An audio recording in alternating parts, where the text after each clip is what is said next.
സംസ്ഥാനത്തെ സാമൂഹിക സുരക്ഷാ പെൻഷൻ 1600 രൂപ മുടങ്ങാതെ ലഭിക്കുന്നതിന് വേണ്ടിയാണ് നമ്മളിപ്പോൾ മസ്റ്ററിങ് ചെയ്തിട്ടുള്ളത്. എങ്കിൽ മസ്റ്ററിങ് മാത്രം പോരാ എന്ന് എല്ലാവരും ശ്രദ്ധിക്കുക. കാരണം സർക്കാരിൻ്റെ പരിശോധനകൾ, വീടുകൾ കയറിയുള്ള പരിശോധനകൾ, അത് മുൻപ് അതായത് 2025 ബഡ്ജറ്റിൽ സർക്കാർ അറിയിച്ചിരുന്നത് പോലെ തന്നെ സോഷ്യൽ ഓഡിറ്റിങ് 2025 ഉദ്യോഗസ്ഥരെ നമ്മളുടെ വീടുകളിലേക്ക് അയക്കും. 7 പരം പ്രധാന കാര്യങ്ങൾ നമ്മളുടെ വീടുകളിൽ പരിശോധിക്കുകയും ചെയ്യും. അത് ഈ ഒരു മസ്റ്ററിങ്ങിനൊക്കെ ശേഷം നടത്താൻ പോകുന്ന സർക്കാരിൻ്റെ വലിയൊരു നീക്കമാണ്. അതായത് 62 ലക്ഷത്തിന് മുകളിൽ വരുന്ന ആളുകൾ സാമൂഹിക സുരക്ഷാ പെൻഷൻ വാങ്ങുന്നുണ്ട്. അതായത് ഇത്രയും ആളുകൾക്ക് കോടിക്കണക്കിന് രൂപ എല്ലാ മാസവും സർക്കാർ കണ്ടെത്തേണ്ടിയിരിക്കുന്നു. അനർഹരായിട്ടുള്ള നിരവധി വ്യക്തികൾ ഈ ആനുകൂല്യം വാങ്ങുന്നുണ്ട് എന്ന് നിരവധി തവണ പരാതി ലഭിച്ചിട്ടുണ്ട്.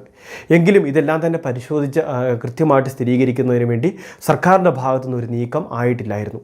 ഇതിൻ്റെ പശ്ചാത്തലത്തിലാണ് സോഷ്യൽ ഓഡിറ്റിംഗ് കൊണ്ടുവന്നിട്ടുള്ളത്. അതാണ് നടപ്പിലാകാൻ പോകുന്നത്. ഇനി അതുകൊണ്ട് തന്നെ ഈ പറയുന്ന കുറച്ച് കാര്യങ്ങൾ നമ്മളുടെ വീടുകളെ ബാധിക്കുന്നുണ്ടോ എന്ന് ശ്രദ്ധിക്കുക. അങ്ങനെയാണെങ്കിൽ നമ്മളുടെ വീടുകളിൽ വാർദ്ധക്യകാല പെൻഷൻ, വിധവാ പെൻഷൻ, അതോടൊപ്പം തന്നെ മറ്റ് വിവിധ ആനുകൂല്യങ്ങൾ വാങ്ങുന്നവർക്ക് ഒരു തിരിച്ചടിയാകും. അതുകൊണ്ട് തന്നെ അറിയിപ്പ് പൂർണ്ണമായിട്ട് ശ്രദ്ധിക്കുക. ഏറ്റവും ആദ്യം തന്നെ നമ്മളുടെ വീടിൻ്റെ വിസ്തീർണം അത് കൃത്യമായിട്ട് നിങ്ങൾക്കറിയാമല്ലോ. 2000 സ്ക്വയർ ഫീറ്റിന് മുകളിൽ വിസ്തീർണമുള്ള വീടാണ് എങ്കിൽ, അതല്ല വാർക്ക വീട്ടിലാണ് നമ്മൾ താമസിക്കുന്നത് എങ്കിൽ, അതായത് പെൻഷൻ ഗുണഭോക്താവ് താമസിക്കുന്നത് എങ്കിൽ, ആധുനിക രീതിയിൽ ചെയ്തിട്ടുള്ള ഫ്ലോറിങ്, അതോടൊപ്പം തന്നെ ആധുനിക രീതിയിൽ ചെയ്തിട്ടുള്ള റൂഫിങ്, ഇങ്ങനെയുള്ള വിവിധ കാര്യങ്ങളാൽ നമുക്ക് പെൻഷൻ തടസ്സപ്പെടാൻ സാധ്യതയുണ്ട്.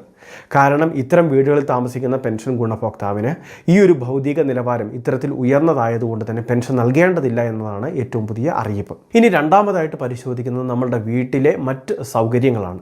വീട്ടിൽ AC ഘടിപ്പിച്ചിട്ടുണ്ടെങ്കിൽ അത് അനർഹതയുടെ ഒരു മാനദണ്ഡമാക്കിയാണ് ഇപ്പോൾ മാറ്റിയിട്ടുള്ളത്.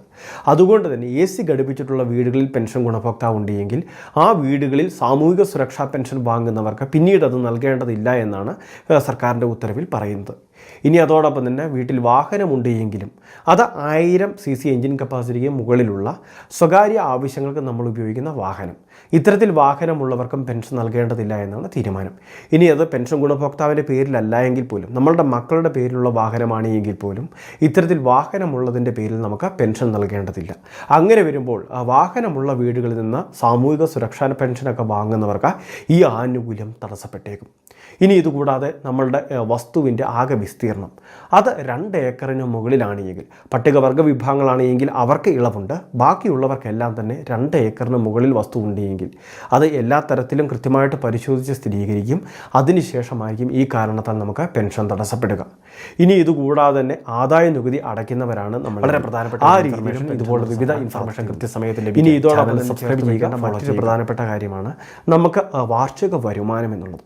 കുടുംബ വാർഷിക വരുമാനം മൊത്തത്തിൽ കണക്കിലാക്കുമ്പോൾ 1 ലക്ഷത്തിന് മുകളിൽ വാർഷിക വരുമാനം എത്തുന്നുണ്ടെങ്കിൽ അത് ഒരു അനർഹതയുടെ മാനദണ്ഡമാണ്. നമുക്ക് പെൻഷൻ തടസ്സപ്പെടാൻ സാധ്യതയുണ്ട്. ഇതിനുവേണ്ടി ഓരോ പഞ്ചായത്തിലും, അതായത് തദ്ദേശ സ്വയംഭരണ സ്ഥാപന അടിസ്ഥാനത്തിലാണ് പരിശോധനകൾ നടത്തപ്പെടുക. മുൻകൂട്ടി അറിയിച്ചിട്ടൊന്നുമല്ല പരിശോധനയ്ക്ക് എത്തുന്നത്. ധനകാര്യ വകുപ്പിലെ ഉദ്യോഗസ്ഥരുണ്ടാകും, നമ്മുടെ തദ്ദേശ സ്വയംഭരണ സ്ഥാപനം, നമ്മുടെ പഞ്ചായത്തിലെ ഓഫീസ് സ്റ്റാഫുകളുണ്ടാകും.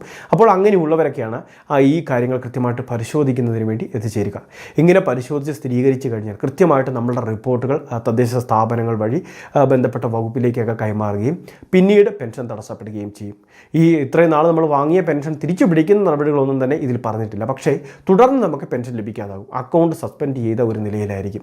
അപ്പോൾ ഇത്തരം വലിയ വെല്ലുവിളികളൊക്കെ ഇനി ഉണ്ടാവാൻ സാധ്യതയുണ്ട്. കാരണം മറ്റൊന്നുമില്ല, കഴിഞ്ഞ പ്രാവശ്യങ്ങളിൽ പരീക്ഷണ അടിസ്ഥാനത്തിൽ പരിശോധനയ്ക്ക് എത്തിയപ്പോൾ പോലും ഒരുപാട് അനർഹരെ കണ്ടെത്തിയിട്ടുണ്ട്. ഇതിൻ്റെ എല്ലാം പശ്ചാത്തലത്തിലാണ് ഈ പരിശോധനകളെല്ലാം വ്യാപിപ്പിക്കുന്നതിന് വേണ്ടി സർക്കാർ തീരുമാനിക്കുന്നത്.